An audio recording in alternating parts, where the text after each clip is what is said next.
And also, as we know, Falcons will totally allow one. And so the Falcons lose and Tampa wins. Nick, I want to start with you. From what you saw, does Brady deserve all the credit for the comeback yesterday? He absolutely 1,000% deserves all, not some, all of the credit. Viewers of the show know I'm a stickler for rules, and there are certain rules in the NFL. Rule number 1, as evidenced yesterday. The Jets will invent new and creative ways to rip the heart out of their fans. Check. Rule number 2. You kick the ball off to Patrick Mahomes needing a 3-and-out to get it back, you're going to lose. Hey, that happened yesterday too. Check mark. And rule number 3.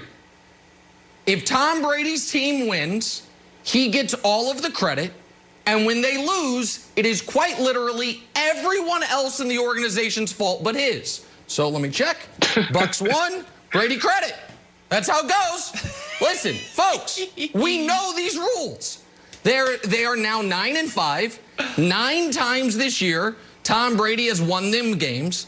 5 times this year, the other 52 players and Bruce Arians have lost them games. So Brady really is 9-0 with just 5 times the other people screwed it up for him. These are the rules of television commentary, of in-game announcing, and and I assume team building.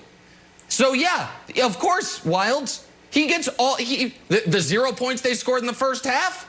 His team, the game plan sucked. The 20, what did they, 31 in the second half? Tom Brady made it happen. That's the rules. Yes. And so yeah, he gets all the credit, Wilds, 100% of it, clearly. Yes. Of course, of course. And for the record, everybody, if you're keeping track of my fandom, I'm sure there's thousands of people, or not, if not millions, like, wow, now that the Patriots are eliminated, is Wilds throwing his support behind the Bucs? Yes. Yes, I am. And the Colts when Jacoby Brissett is in, and the Dolphins with Brian Flores at all times. All former Patriots I'm rooting for. So it's great to see the Southern Patriots win a game. Was very happy for them. Gerald, I know you're new to the show, but you laughed at your old buddy Kevin Wilds. I was like, hey, Gerald, Tom Brady is not going to lose. The Falcons are going to pull Lamar Jackson. Bathroom break. We got nervous. Same thing. 7-0 now against the Falcons. I was like, Gerald, is this a thing? Like, do teams get scared? You're like, nah, Wilds, you don't know what you're talking about. You've never played. If we're going to show the statistics, Katanic, on how good Tom Brady is against the Falcons, I'm telling you, this is a thing, Gerald. So you can shoot me down again and hurt my feelings, or offer an olive branch to your old buddy Kevin Wilds, or new buddy Kevin Wilds, I could say. But like, you know what? Tom Brady owns the Falcons just like he owns the Vikings, and he owns, oddly, the Bucs. The Bucs have never beaten him. So I still think that the Falcons are scared of Tom Brady. Are you giving me any credit at all? 1%. I'm looking for 1%, Gerald. No. I'm not giving you any. There are 2 groups, or 2 things that I'm going to give the credit. And one of them is not Tom Brady. Tom Brady did what Tom Brady was supposed to do, playing the Falcons. 2 groups. 2 things. One is the Bucs defense for waking up. And second thing I blame is Bambi. Hope it's me. And I'm sure y'all wonder, what does Bambi have to do with NFL football game? The Bambi are the types of legs that Matt Ryan had in the second half. He had Bambi legs in the second half. He got back to those noodle legs where he gets nervous, he gets scared, and starts shaking, and that's Matt Ryan. And I don't understand what was. Actually, I do understand. They shouldn't have been down. And like Nick said on Friday, this is fool's gold. Listen. But Bucs, I love you. You know I love you. But if I'm going to say we because I'm still a Bucs fan, if we play like this in the playoffs, it's going to get ugly. You cannot go down 17-0 in the playoffs. It's not going to work. We got to do better than that.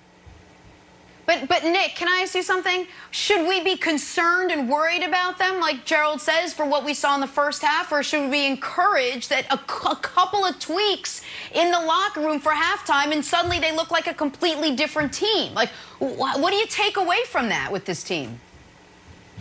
I take away that this season for the Bucs, not to be self-congratulatory, but let me congratulate myself, is going to go exactly to a T how I said it was going to go after they lost to the Chiefs. Get the bye week, regroup, win 4 straight to end the year, be the darling hot team that could cause some damage, only to get beat in the first round of the playoffs. Whether they play Seattle, whether they play the Rams, or even if they play the Washington football team, this Bucs team is not going to be able to do what they did against Atlanta. They are 9-5. They are 2 amazing, and to their credit, amazing second-half comebacks away from being 7-7. Who did those second-half comebacks come against? The Chargers, who are awful, and the Falcons, who are a touch better than awful. And so I get it. Everyone's going to say, oh, this team's dangerous. This team is who they've always been. If you can't get a pass rush, their offense is going to click into gear. I'm shocked they scored 0 in the first half. I thought they would run away from the Falcons in this game. And when they play them in Week 17, they probably will run away from them. And Wilds, when they play the Lions next week, they'll crush the Lions. But that doesn't mean they can beat good teams. But Wilds, I've got to say something to you, buddy. And today's supposed to be your day. You picked the Jets to beat the Rams. And I haven't wanted to be mean to you because you got that right and your Patriots finally died. But you made a big show of, I am not the type of Patriot fan that is now all of a sudden a Bucs fan. I'm not rooting for them. I have no allegiance to them. This all happened. And now, the moment your team is out, you're like, hey, guess what? Guess who I'm a fan of? The Bucs. The hell happened, buddy? What happened? No. And the Dolphins, because the Patriots are like Saturday Night Live. You can come up in the Patriots organization and then you can leave and you still root for them. I think Lauren Michaels is still like, wow, good for Kristen Wiig. Oh, hey, good for Eddie Murphy. Good for who else left? It got Adam Sandler. Chris Good Rock. for you. I'm not gonna sit there and be like, I don't like Adam Sandler movies if I'm Lauren Michaels. I'll just be happy for everybody. And also because Gerald just joined the show, I'm like, and Gerald says he's still on the Bucs, then I'm gonna root for the Bucs too. I'm gonna root for Tom Brady. I think the world's a nicer place. Can I jump in, Gerald? I think you're as worried about the Bucs as I am. No. Go ahead, Gerald. I grew up a Bucs fan. That hand. I got drafted to the Bucs. I put in pain for the Bucs for 9 years. I can do that. You cannot do that. And you disrespected the Bucs because you called them the Patriots of the South, or what'd you call them? Whatever you call them. Disrespect the Bucs. Don't do that. That's a compliment. That's the nicest thing anyone's ever said about the Bucs. I'm tired of people calling Tampa Bay. No. The Brookses and the Sapps and the Lynches, they built that house. Stop calling it Tampa Bay. I'm tired of that. Okay. Sorry. And the McCoys. Let's not forget, the McCoys built it as well. Gerald and LaShawn, his cousin, who's currently on the roster. Let me ask you a quick question, Gerald. As someone who grew up a Bucs fan, who's one of the greatest players in franchise history, do you think my concerns are valid? That this is a team whose offense is going to look great against non-playoff level competition, but if you play a team with a pass rush, they're going to give them massive trouble? Yeah, I believe you saying I haven't heard you tell a lie yet. You're telling the truth. That's what I'm saying. Yesterday, I don't want the fans to be fooled by what they seen yesterday. And I love those guys, but that is not going to win in the playoffs. It's not going to win. They did the same things that they've been doing, starting slow, and the things that they got away with yesterday is not going to work against a playoff team. It's not going to work. So they got to figure this thing out. They better figure it out, or, like you said, they're going to win out and then lose in the first round. I don't want that to happen. I'm truly a Bucs fan, but if they play with this formula, that's what's going to happen. I want 2 Bucs fans right here. That's what I'm rooting for to happen. Dressing for the occasion of hanging out with us. We love your insight. Thank you so much for hanging out with us today. We got to change gears now. Kyler Murray squeaking out the win against Jalen Hurts. But which young quarterback was more impressive? Mike Vick joins the conversation next. First things first.